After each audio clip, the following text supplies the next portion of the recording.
Pour gérer une exploitation ostréicole par 35 degrés, il faut être attentif, surveiller la température de l'eau en permanence. Dès qu'elle sort de son milieu, l'huître est fragile. Alors les professionnels comptent et recomptent leurs besoins.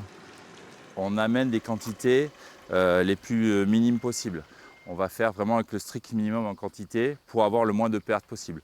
Donc en gros, toutes nos huîtres sont vraiment toutes en mer et on ramène que les quantités que l'on va préparer pour la vente. Dans ces bassins de stockage, on tente de garder une certaine hauteur d'eau. On vidange moins.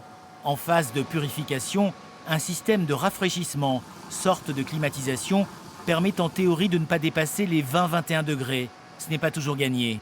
Température extrême et tout est compliqué. On est très vigilant sur les mortalités. Dès qu'il y a des huîtres mortes, elles peuvent impacter les autres. Donc on regarde, on est encore plus vigilant.